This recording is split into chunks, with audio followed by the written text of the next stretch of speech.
आज की क्लास में हम इकोनॉमिक कंसेप्ट यूनिट के मांग और पूर्ति के एमसीक्यू हल करेंगे।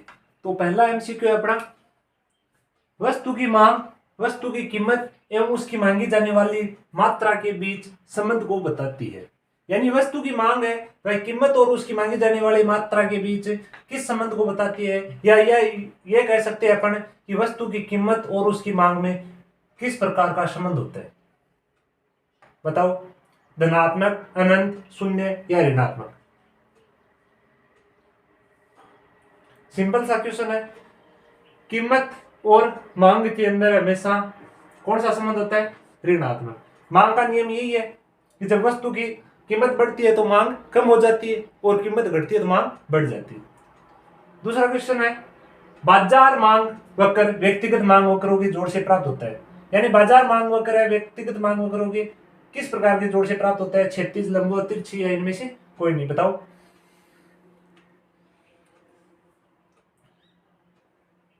टॉपिक के अध्ययन वाले टाइम में हमने देखा कि व्यक्तिगत मांग वक्र है उनके जोड़ से अपन बाजार मांग वक्र तैयार कर सकते हैं। तो वो जोड़ किस प्रकार का है? वो क्षैतिज जोड़ है। जो व्यक्तिगत मांग सारणी है उनके क्षैतिज जोड़ को अपन जोड़ते हैं तो बाजार मांग वक्र आ जाता है। ये देखो, इस प्रकार की सारणी थी। इसमें ये दो ही व्यक्ति मान लो, ए और बी। इसकी मांग है 10, इसकी मांग है 15। अब यदि यहाँ पर बाजार मांग वक्र ज्ञात करना है तो 10 और 15 को जोड़ दो, कितना आ जाएगा? 25। यदि 5 है, 20 है तो इनको जोड़ेंगे 25 आ जाएगा। मतलब इस हिसाब से 36 जोड़ को जोड़ेंगे तो जो बाजार मांग वक्र है हमें प्राप्त हो जाएगा। नेक्स्ट क्वेश्चन है, मांग का विस्तार व संकुचन निम्न में से किसके द्वारा होता है?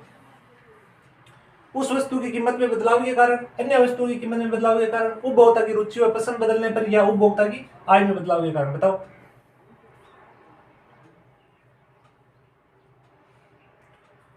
मांग का विस्तार व संकुचन उस वस्तु की कीमत में बदलाव के कारण। ये देखो, दो चीज होती है। एक तो मांग की मात्रा में वृद्धि और दूसरा होता है मांग की मात्रा में विस्तार, या फिर ये कह सकते हैं मांग की मात्रा में संकुचन या फिर मांग की मात्रा में कमी। तो जो विस्तार और वृद्धि है वो दोनों अलग अलग चीज है। विस्तार तो हमेशा होता है उस वस्तु की कीमत में बदलाव के कारण। सेम जिस वस्तु की कीमत बदल रही है उसी वस्तु की मांग में वृद्धि होगी। लेकिन मांग में यदि विस्तार है वो तो अपने यहां देख लिया। मांग में वृद्धि देखनी है। मांग में वृद्धि होती है अन्य वस्तुओं के कारण या फिर अन्य जो और अदर कारण है। जैसे मान लो कि उपभोक्ता है, उसकी आय बढ़ गई, इसका कारण वह मांग में वृद्धि कर रहे हैं तो वो क्या कहेंगे? अपन मांग में वृद्धि कहेंगे। और यदि कीमत के कारण उसकी मांग कम या ज्यादा हो रही है तो उसको कहेंगे मांग का विस्तार। नेक्स्ट क्वेश्चन है, यदि किसी वस्तु का मांग फलन है dx बराबर 35 माइनस 4px है, 5 रुपए प्रति इकाई कीमत पर वस्तु की मांग होगी 20, 15, 35, 0। नॉर्मल सी समीकरण है, dx बराबर 35 माइनस 4px है। p की जगह क्या मान रखेंगे? 5 रखेंगे तो 5 और 20, 35 में से 20 जाएंगे, क्या आ जाएगा? 15। नेक्स्ट क्वेश्चन, मांग का नियम कौन सी वस्तुओं में लागू नहीं होता? बिल्कुल सिंपल और मोस्ट क्वेश्चन। मांग का नियम कौन सी वस्तु में लागू नहीं होता? गिफ्टिन वस्तुओं में। ये जो अपन इन वस्तुओं को घटिया या निकृष्ट वस्तु कह सकते हैं, जैसे डालडा, घी है, इन सब पर मांग का नियम लागू नहीं होता। इस बात को किसने परिभाषित किया है? गिफ्टिन नामक वैज्ञानिक ने। इसलिए इन वस्तुओं को गिफ्टिन वस्तुएं कहते हैं। तो गिफ्टिन वस्तुओं पर मांग का नियम लागू नहीं होता, या फिर अपन कह सकते हैं घटिया या निकृष्ट वस्तुओं पर भी मांग का नियम लागू नहीं होता। नेक्स्ट क्वेश्चन है, यदि किसी वस्तु की कीमत बढ़ने के फलस्वरूप उस वस्तु की मांग में कोई परिवर्तन नहीं होता है तब उसकी मांग होगी। यदि कोई वस्तु है, कीमत बढ़ने के बावजूद भी उसकी मांग में कोई परिवर्तन नहीं होता है तो उसे क्या कहते हैं? पूर्णतया बेलोस्तार। यदि कीमत बढ़ने के बाद भी मांग में किसी प्रकार का प्रभाव नहीं पड़ता है उसको कहेंगे पूर्णतया बेलोस्तार। नेक्स्ट क्वेश्चन है, वस्तु की कीमत में वृद्धि से बेलोच मांग की स्थिति में उपभोक्ता का कुल व्यय पर क्या प्रभाव पड़ेगा? बताओ। ये कुल व्यय विधि किसने दी थी? मार्शल ने। वस्तु की कीमत में वृद्धि से बेलोच मांग की स्थिति में उपभोक्ता का कुल व्यय पर क्या प्रभाव पड़ेगा? यदि मांग बेलोच है, उपभोक्ता अपना व्यय है वो बेलोच की टाइम क्या होता है? कम या ज्यादा नहीं कर सकता। तो उस स्थिति में कुल व्यय क्या होगा? यदि कीमत में वृद्धि हो रही है तो कुल व्यय वो बढ़ जाएगा। ऐसे देखो, मान लो कि दवाइयां हैं, दवाइयों की जो लोच है वो बेलोच होती है। दवाई अपने को चाहिए चाहिए, यदि 100 में मिल रही है तो भी चाहिए, 200 मिल रही तो भी चाहिए। तो अब दवाइयों की कीमत है, जैसे 100 रुपये की कोई दवाई थी वो अब 150 की हो गई है। अपने को 100 की जगह 150 की भी वो लानी पड़ेगी, क्योंकि मांग क्या है, बेलोच है। अब अपना व्यय पर क्या प्रभाव पड़ा, कुल व्यय क्या हुआ, बढ़ गया। यदि इसी जगह कोई लोचदार मांग होती, जैसे मान लो है गुटखा है, गुटखा आदमी खाए बगैर भी रह सकता है, तो उसका यदि कीमत 100 से 150 जाए तो आदमी उसको खाना ही बंद कर दे, तो उसका कुल व्यय घट भी जाएगा। जो बेलोच मांग है उस उनके जो कीमत में बढ़ने पर कुल व्यय बढ़ जाएगा और लोचदार में घट जाएगा। नेक्स्ट क्वेश्चन है, ज्यामितीय विधि से मांग की लोच का सूत्र है। ज्यामितीय विधि का बताओ। ज्यामितीय विधि में मांग की लोच का क्या सूत्र है, मांग वक्र का निचला हिस्सा बटा मांग वक्र का ऊपरी हिस्सा। इस हिसाब से जो मांग वक्र बनता है, यदि ये बिंदु है, यहाँ की अपने को मांग की लोच ज्ञात करनी है, तो जो यहाँ की ज्ञात करनी होगी तो ये जो निचला हिस्सा बटा ऊपरी हिस्सा, इस हिसाब से होगी। इसमें ये दे रखा है परिवर्तन क्यू बट्टा परिवर्तन पी बट्टा पी। ये कौन सी विधि है, अनुपातिक विधि, और ये किसने दी थी, रॉबिन्सन ने। नेक्स्ट क्वेश्चन है, यदि समोसे की कीमत में 10% वृद्धि होने पर उसकी मांग 10% गिरती है तो समोसे की मांग है। बताओ, सरल सा क्वेश्चन है। कीमत में भी 10% की वृद्धि और मांग में भी 10% की कमी, यानी 6% कमी हो रही है, तो उस टाइम अपन क्या कहेंगे, इकाई के बराबर लोचदार, इकाई के बराबर लोचदार मांग कहेंगे। नेक्स्ट क्वेश्चन, मांग के तत्व में क्या सम्मिलित नहीं है, ये बताओ। देखिए किस किस का सही होता है। मांग के कितने तत्व हैं, 3 तत्व है। अपने ऑप्शन में 4 तत्व दे रखे, इनमें से कौन सा मांग का तत्व नहीं है, बताओ। देखो, वस्तु की आवश्यकता मांग का तत्व है। वस्तु का उत्पादन ये किसी प्रकार से मांग का तत्व नहीं है। वस्तु को खरीदने की इच्छा होनी चाहिए, पहली बात तो वस्तु की आवश्यकता होनी चाहिए, दूसरी उसको खरीदने की इच्छा होनी चाहिए, और तीसरा उस वस्तु पर पैसे खर्च करने की भी इच्छा होनी चाहिए। ये तीनों ही तत्व है, लेकिन ये जो बी है ये इसका नहीं है, इसलिए इसका सही ऑप्शन है बी। नेक्स्ट है, निम्न में से कौन सा तत्व पूर्ति को प्रभावित करता है। पूर्ति को कौन सा तत्व प्रभावित करता है, ए वस्तुओं की कीमतें, बी साधनों की कीमतें, सी प्रौद्योगिकी परिवर्तन, डी उपयुक्त सभी। तो पूर्ति को प्रभावित है, वस्तुओं की कीमतें भी करती है, साधनों की कीमतें, प्रौद्योगिकी, और डी। इसका ऑप्शन हो सही उत्तर हो गया डी उपयुक्त सभी। साधनों की कीमतें यानी जो लागतें हैं, श्रम है, भूमि है, इनको दी जाने वाली जो कीमतें उनको कहते हैं साधनों की कीमतें। वस्तु की कीमतें भी प्रभावित करती है पूर्ति को। यदि वस्तु की कीमतें ज्यादा है तो पूर्ति भी क्या होगी, ज्यादा होगी। यदि किसी वस्तु का मूल्य बढ़ा हुआ है तो पूर्ति भी ज्यादा होगी, और वस्तु का मूल्य कम है तो पूर्ति भी कम होगी। साधनों की कीमतें भी प्रभावित करती है, यदि लागतें ज्यादा आ रही है तो फिर अपना सामान कम बिकेगा, तो वो भी पूर्ति को प्रभावित करती है। प्रौद्योगिकी परिवर्तन, मान लो कि पहले कोई खराब मशीन थी, उससे उत्पादन हो रहा था, कम हो रहा था, अब अपन ने अच्छी क्वालिटी मशीन या फिर नई मशीनें आ गई, उसके कारण उत्पादन अपना बढ़ गया है। तो प्रौद्योगिकी परिवर्तन भी पूर्ति को प्रभावित करता है, तो इसका सही ऑप्शन है उपयुक्त सभी। नेक्स्ट क्वेश्चन है, वस्तु की कीमत और उसकी पूर्ति के मध्य संबंध होता है। सरल से बताओ, धनात्मक, ऋणात्मक, आनुपातिक या अप्रत्यक्ष। सही उत्तर के धनात्मक। कीमत और पूर्ति के बीच कौन सा संबंध होता है, धनात्मक। और कीमत और मांग के बीच कौन सा होता है, ऋणात्मक। नेक्स्ट है, एक सामान्य वस्तु के पूर्ति वक्र का ढाल होता है।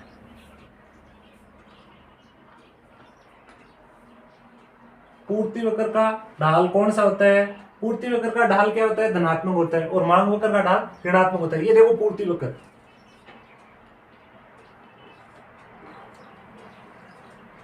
यहां पर हमेशा कीमत आएगी और यहां पर मांग या पूर्ति जो भी। अब देखो पूर्ति देखते हैं, मान लो कीमत और पूर्ति में धनात्मक संबंध होता है, कीमत बढ़ रही है तो पूर्ति भी बढ़ेगी, तो इनका वक्र किस हिसाब से बनेगा, इस हिसाब से। तो ये जो कीमत और पूर्ति का वक्र है, इनका ढाल क्या होता है, धनात्मक होता है। देखो यहाँ से शुरू हुआ, ऊपर की तरफ जा रहा है यार, बढ़ रहा है। और अब यदि यहाँ अपन कीमत और मांग की बात करें तो इनका ढाल कैसा होगा, ऋणात्मक, नीचे गिरता हुआ। ठीक है, पूर्ति वक्र का ढाल धनात्मक। नेक्स्ट क्वेश्चन, यदि एक उत्पादक 200 इकाई उत्पादन करता है और 180 बिक्री हेतु बाजार में उपलब्ध करवाता है तो उसकी पूर्ति होगी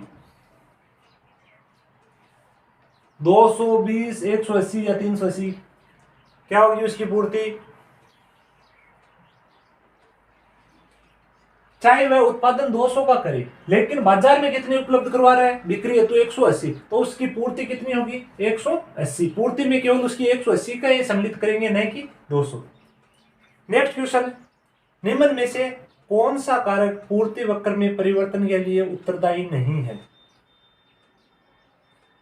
कौन सा कारक पूर्ति वक्र में परिवर्तन नहीं करता है, कच्चे माल की कीमतें, प्रौद्योगिकी परिवर्तन, वस्तु की कीमत, विशेष अवसर।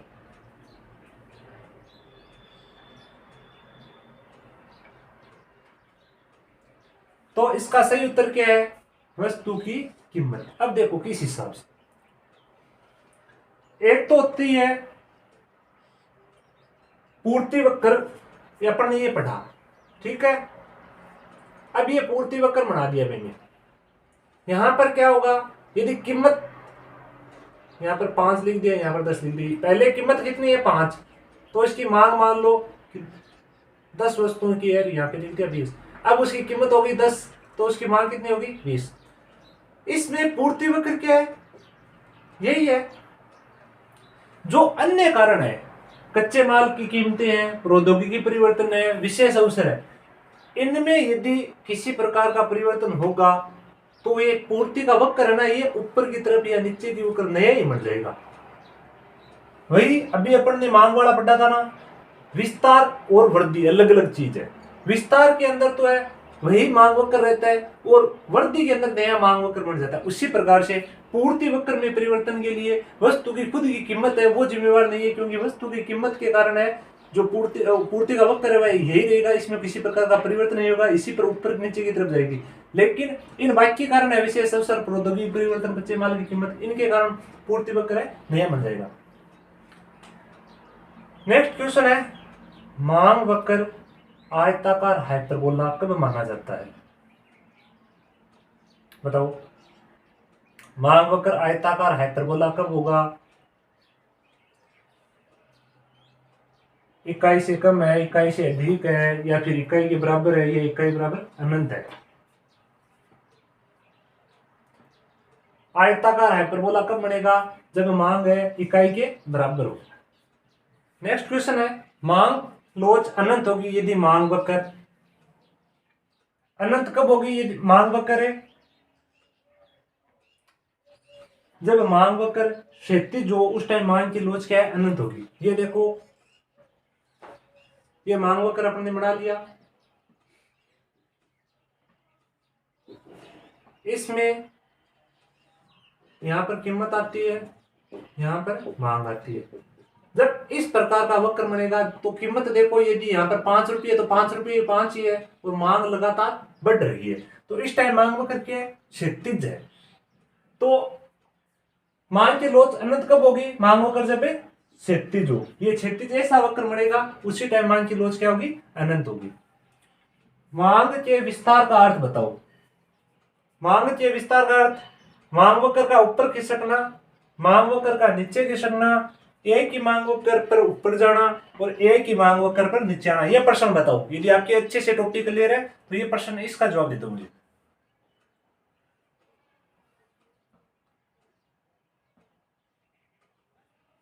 अभी मैंने बताया मांग के विस्तार और मांग की वृद्धि दो अलग अलग चीज है। मांग का विस्तार कब होगा, जब उस वस्तु की कीमत में परिवर्तन हो रहा हो या कीमत कम हो रही हो, तब मांग बढ़ेगी, मांग में विस्तार होगा उस टाइम। और अन्य कोई कारण है तो उस टाइम अपन कहेंगे मांग में वृद्धि या कमी, और कीमत के कारण होगा तो उसे कहेंगे विस्तार या कमी। अब देखो यहाँ पे नाम क्या दे दिया, मांग के विस्तार। विस्तार का मतलब है कीमत के कारण ही होगा। तो मांग वक्र का ऊपर खिसकना, अब देखो मैं थोड़ा सा बना देता हूं, ये एक मांग वक्र बना दिया मैंने, ये मांग वक्र है डीडी, ठीक है, ये मांग वक्र है। अब इसका ऊपर खिसकना यानी ये यहां पर आ गया, तो मैं इसको कह दूं B2, ठीक है, ये ऊपर खिसक गया। अब ये ऊपर कब खिसकेगा, जब कीमत के अलावा अन्य परिवर्तन हो, जो उपभोक्ता उसकी आय में वृद्धि हो जाए, फैशन में वृद्धि हो जाए, उस टाइम ये ऊपर की तरफ खिसकेगा। मांग वक्र का नीचे खिसकना, यदि ये मांग वक्र यहां आ जाए B0 D0, ये कब होगा, जब उपभोक्ता की आय कम हो जाए, उस टाइम ये नीचे की तरफ आ जाएगा। तो कीमत के कारण तो ये होगा नहीं। और विस्तार है वो हमेशा किस कारण होता है, कीमत के कारण। तो मांग वक्र का ऊपर खिसकना और मांग वक्र का नीचे खिसकना, ये दोनों ऑप्शन तो होंगे नहीं। फिर एक ही मांग वक्र पर ऊपर जाना, ये मांग वक्र है, ये मांग वक्र है, इसमें ऊपर कब जाया जाएगा, ये कीमत और ये मांग, ऊपर कब जाया जाएगा, जब कीमत बढ़ेगी, ठीक है। अब इसने कहा मांग में विस्तार, यानी मांग ये है, इसमें वृद्धि कब होगी, पहले मान लो इतनी थी, इस बिंदु पर थी, अब इस बिंदु पर आ रही है, तब मांग में विस्तार होगा ना। यहां से पहले इतनी मांग थी, अब इतनी हो गई, तो तब विस्तार होगा इसमें। ये विस्तार कब होगा, एक ही मांगों कर ऊपर जाना, इस पर ऊपर नहीं जाया जाएगा, एक ही मांगों कर पर नीचे आना, यहां से यहां आए है, नीचे की तरफ आए, तो इसका सही ऑप्शन क्या होगा, एक ही मांगों कर पर नीचे आना। समझ में आया। नेक्स्ट देखो, संयुक्त मांग का उदाहरण है। संयुक्त मांग किस चीज की है, क्या होती है संयुक्त मांग, संयुक्त और पूरक मांग।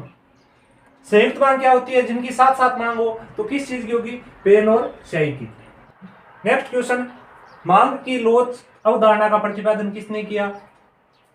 सिंपल सा प्रश्न है और अच्छा प्रश्न है, किसने दिया, मार्शल ने। मांग की लोच अवधारणा का प्रतिपादन मार्शल ने। एडम स्मिथ को क्या कहा जाता है, अर्थशास्त्र का पिता। नेक्स्ट देखो, मांग का नियम गुणात्मक कथन है, परिमाणात्मक कथन है, गुणात्मक एवं परिमाणात्मक दोनों है, ना गुणात्मक और ना परिमाणात्मक। बताओ क्या है, मांग वाले नियम में पढ़ा, मांग का नियम क्या है, गुणात्मक कथन है, केवल ये बताता है कि कीमत में वृद्धि होने पर मांग कम होगी और कीमत कम होने पर मांग बढ़ेगी, कितनी होगी क्या होगी, ये मांग का नियम नहीं बताता है। तो मांग का नियम क्या है, गुणात्मक कथन। धनी व्यक्ति के आय की लोच क्या होगी, लोचदार, बेलोचदार, अत्यधिक लोचदार, ये कोई संबंध नहीं। धनी व्यक्ति कौन होता है, जिसके पास ऑलरेडी बहुत सारा धन है, उसकी आय की लोच, यदि उसकी आय थोड़ी बहुत बढ़ जाती है तो उसकी मांग कम होगी, ज्यादा होगी, कुछ फर्क नहीं पड़ेगा, इसलिए इसकी क्या होगी, बेलोचदार। यदि गरीब आदमी है, उसके आमदनी 5,000 रुपये महीना है, उसकी यदि 10,000 हो गई तो वो आदमी मांग बढ़ा देगा, ज्यादा चीजें खरीदेगा। लेकिन धनी आदमी है, वो 10 लाख रुपए कमा रहे हैं और उसकी आय 11 लाख हो गई, तो उसकी मांग में ज्यादा फर्क नहीं आएगा। तो धनी व्यक्ति की आय की लोच क्या होती है, बेलोचदार। नेक्स्ट है, निम्न में से किसकी मांग की कीमत लोच है, सबसे कम है। कार, नमक, मकान, चाय। मांग की कीमत लोच, मांग की कीमत लोच किस वस्तु की सबसे कम है, नमक की। क्योंकि यदि मान लो नमक की थैली है 20 रुपए की आ रही है, अब उसकी 25 रुपए भी होगी तो भी अपन मांग ज्यादा घटाएंगे नहीं। बाकी और जो भी वस्तु है, जैसे मान लो कार है 5 लाख की, अब 6 लाख की होगी तो उसकी मांग बिल्कुल घट जाएगी। मकान की भी यही सिस्टम है, चाय का भी यही सिस्टम है। नमक पर अपनी आमदनी का बहुत कम हिस्सा खर्च होता है, तो उसकी कीमत लोच बहुत कम है। पूरक वस्तु का उदाहरण नहीं है, बताओ। जूते और मोजे, पेन और स्याही, चाय व कॉफी, कार व पेट्रोल। क्या होती है पूरक वस्तु, पूरक वस्तु वो होती है जो एक साथ यानी साथ साथ काम में ली जाती है, जिनका उपयोग एक साथ होता है। दूसरी होती है स्थानापन्न वस्तु, एक दूसरे के स्थान पर काम में ली जाती है। तो पूरक वस्तु यानी जो साथ साथ में काम में ली जाती है, तो क्या क्या, जूते और मोजे, जूते के साथ मोजे काम में साथ लिए जाते हैं। पेन और स्याही, यदि पेन खरीदेंगे स्याही भी खरीदेंगे, ये भी है। उदाहरण नहीं है तो उसका हो गया चाय और कॉफी। सही उत्तर क्या है, चाय और कॉफी, क्योंकि चाय और कॉफी है साथ साथ काम में नहीं ली जाती है। यदि चाय के दाम बढ़ गए तो कॉफी यूज में लेंगे, और कॉफी के दाम बढ़ गए तो चाय यूज में लेंगे। तो ये दोनों क्या है, स्थानापन्न वस्तु है। कार और पेट्रोल ये भी क्या है, पूरक वस्तु है। तो पूरक वस्तु का उदाहरण नहीं है, सही उत्तर क्या होगा, सी, चाय और कॉफी। नेक्स्ट क्वेश्चन,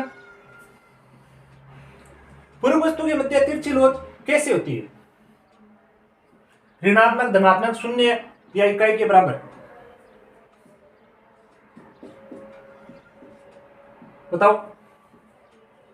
पूर्व अवस्था मैंने बता दी। इनके जो मध्य तिरछी लोच है वो कैसी होती है?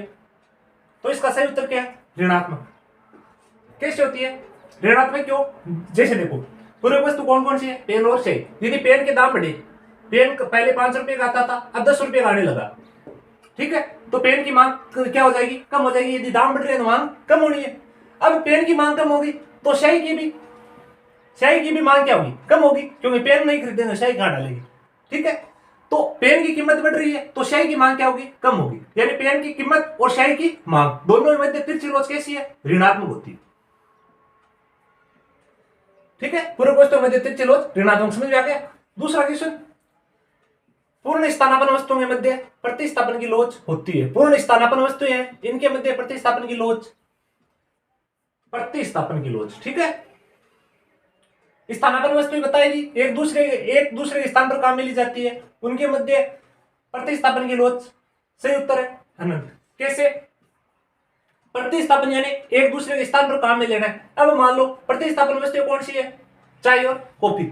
अब इसने क्या दिया? पूर्ण स्थानापन्न वस्तुएं, यानी एक दूसरे के स्थान पर पूर्ण रूप से अपन काम में ले सकते हैं। चाय और कॉफी पूर्ण स्थानापन्न वस्तु नहीं है, स्थानापन्न है लेकिन पूर्ण स्थानापन्न नहीं है, क्योंकि चाय पीने वाला चाय पिएगा। हाँ, कई आदमी है जो चाय की जगह कॉफी भी ले सकते हैं, कॉफी की जगह चाय भी ले सकते हैं, लेकिन कईयों की पसंद ये होती है मैं चाय पीऊंगा या मैं कॉफी पीऊंगा। ये पूर्ण स्थानापन्न नहीं है। पूर्ण स्थानापन्न वस्तु मान लो कोई भी ऐसी वस्तु जो एक दूसरे स्थान पर पूर्ण रूप से काम में ली जा सकती है। जैसे मान लो 100 और 200 का नोट है, तो अपन 100 वाले नोट के स्थान पर 200 के नोट दे तो अपन 200 का भी दे सकते हैं। तो वे क्या होगी? पूर्ण स्थानापन्न वस्तु। इनकी प्रतिस्थापन की लोच क्या होती है? अनंत होती है। यदि एक की कीमत बढ़ गई, मान लो 2 रुपये बढ़ गई ना, तो अपन जो दूसरी वस्तु है वो काम में लेने लगेंगे। एक वस्तु की थोड़ी सी कीमत बढ़ जाती है तो दूसरी वस्तु काम में लेने लगेंगे, या एक की थोड़ी सी कीमत कम हो जाती है तो पूरी की पूरी वही काम में लेने लगेंगे। तो पूर्ण स्थानापन्न वस्तु में प्रतिस्थापन की लोच क्या हो जाती है? अनंत है। नेक्स्ट क्वेश्चन है, घटिया वस्तुओं की आई लोच। घटिया वस्तुओं की आई लोच कैसी होती है? धनात्मक, शून्य, ऋणात्मक, अनंत। घटिया वस्तुएं, गिफ्टिंग वस्तुएं, जैसे अपन ने डाल्डा घी का उदाहरण लिया, तो इनकी आय लोच यानी आय बढ़ने पर डाल्डा घी का उपयोग क्या होगा? कम हो जाएगा। तो इनकी आय लोच क्या है? ऋणात्मक है। यदि किसी आदमी आमदनी 5,000 है, डाल्डा घी का प्रयोग कर रहा है, लेकिन अब उसकी आमदनी 20,000 होगी, तो वो क्या करने लगेगा? देसी घी का प्रयोग करने लगेगा। तो घटिया वस्तुओं की आय लोच है वो ऋणात्मक होती है। मांग व कर का संबंध किससे नहीं है। अच्छा क्वेश्चन है, यदि इसका आपने उत्तर सही दे दिया तो ये मान लो कि ये टॉपिक आपका कवर है। मांग व कर का संबंध किससे नहीं है? बताओ। इसका सही उत्तर है प्रतिस्थापन वस्तु की कीमत। जैसे देखो, मांग व कर का संबंध वस्तु की कीमत से होता है, दिए हुए समय से होता है, और दिया हुआ बाजार यानी निश्चित स्थान से भी होता है। दिया हुआ बाजार का मतलब अपने पढ़ते हैं ना मांग के नियम में, दिए हुए बाजार यानी निश्चित समय से, निश्चित स्थान से, वस्तु की कीमत से। प्रतिस्थापन वस्तु की कीमत, इनको क्या मान लेते हैं अपन? इनकी मान्यताओं में है प्रतिस्थापन वस्तु और जो पूरक वस्तु है, इनकी कीमतों को स्थिर मानकर अपन मांग के नियम का अध्ययन करते हैं। तो मांग वक्र का संबंध इससे नहीं है, प्रतिस्थापन वस्तु कीमत से। नेक्स्ट क्वेश्चन है, सभी व्यक्तियों की मांग की आय लोच इन वस्तुओं के लिए धनात्मक है। किन वस्तुओं के लिए सभी व्यक्तियों की आय लोच है वो धनात्मक होती है? अब देखो, आय लोच यानी आय बढ़ने या घटने पर किस हिसाब से फर्क पड़ेगा। घटिया वस्तुएं हैं, उनकी तो आय बढ़ते ही अपन मांग क्या कर देंगे? घटा देंगे, तो ये तो हो नहीं सकती। सेम इसी प्रकार से विभिन्न वस्तुएं नहीं हो सकती। पूंजीगत वस्तुएं यानी जो उत्पादन में काम में ली जाती है, जो पूंजीपति वर्ग है, वही इन वस्तुओं का आय बढ़ने पर इनका जो है ना उपभोग बढ़ाएगा। बाकी जो गरीब आदमी है उसको पूंजीगत वस्तु से क्या लेना देना? यदि उसकी आय बढ़ेगी तो पूंजीगत वस्तु तो नहीं खरीदेगा। तो पूंजीगत वस्तुओं पर केवल पेशेवर आदमी है उन्हीं का प्रभाव पड़ता है, तो ये भी नहीं हो सकती। अब है सामान्य वस्तु जैसे अनाज है, पंख है, इनकी यदि पैसे वाले आदमी की भी आय बढ़ रही है तो भी वह सामान्य वस्तु की मांग बढ़ाएगा, और गरीब आदमी की यदि आय बढ़ रही है तो भी सामान्य वस्तु की मांग बढ़ाएगा। तो सभी व्यक्तियों की मांग की आय लोच इन वस्तुओं के लिए धनात्मक है। यानी सामान्य वस्तुओं की लोच है तो सभी व्यक्तियों के लिए, यदि आय बढ़ती है तो सामान्य वस्तुओं का सभी व्यक्ति उपभोग बढ़ाएंगे। नेक्स्ट क्वेश्चन और लास्ट क्वेश्चन है, वस्तु की कीमत में परिवर्तन होने पर मांग अपरिवर्तित रहे तो मांग की लोच। यदि वस्तु की कीमत में तो परिवर्तन हो रहा है लेकिन मांग अपरिवर्तित रह रही है तो मांग की लोच है। बताओ क्या होगी? E बराबर 1, E बराबर अनंत, E बराबर 0, इकाई से कम।